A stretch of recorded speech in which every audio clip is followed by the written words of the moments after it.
What's up, YouTube? Jersey's in the garage, and today I'm going to show you how to remove tires off spoked rims off of a Honda 110F, doing it the old school way.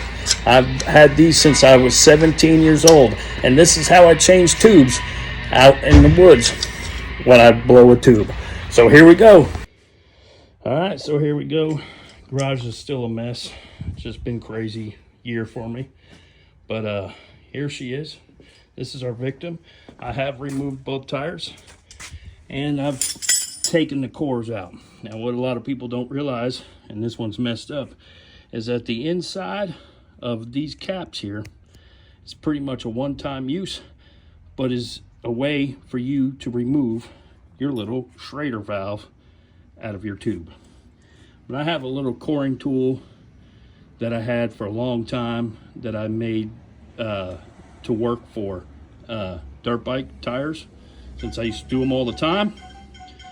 So we're getting ready to pull these wheels off. So here we go. All right, that's real easy. Just take a couple spoons, get your tire in the well here. Inside here is called the well. You already take your nut off of your tube that holds the valve stem in place. You start at the closest side to your knee. Get your spoon up underneath it. Get your next spoon up underneath here.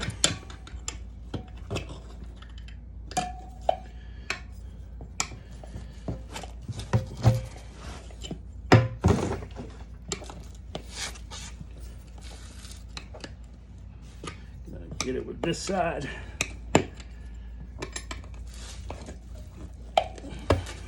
Just like that. We move along the tire.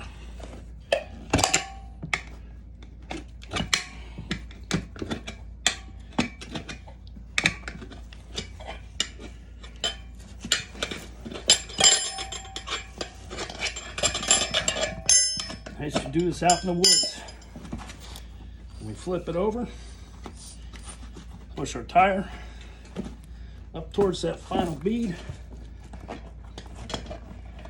These tires are being powder coated, wheels I mean. So we're taking the tube out.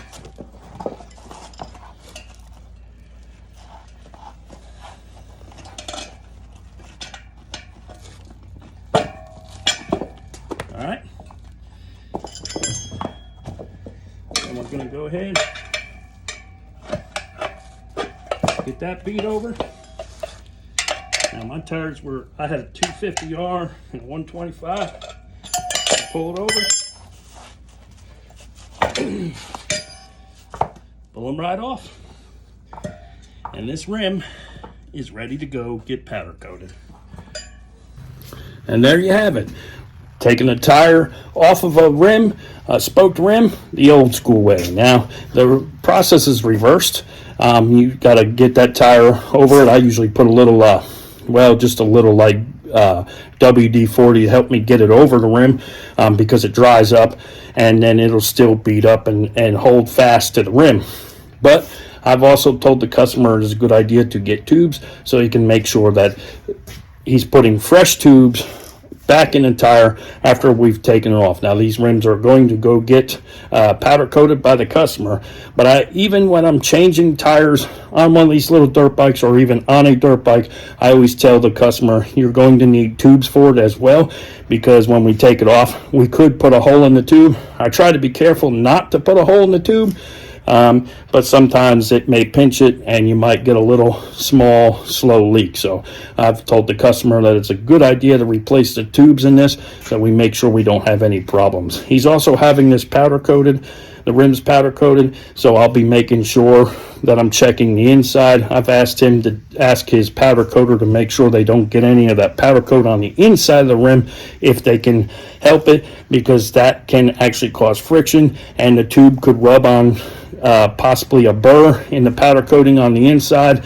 and then it could put a hole in the tube. So I've asked them to check that, but I'm personally going to check that before I put these tubes back in. But there you have it. That's the old school way, the way I used to do it back in the day when I go out on my dirt bike. I hope you enjoyed this video.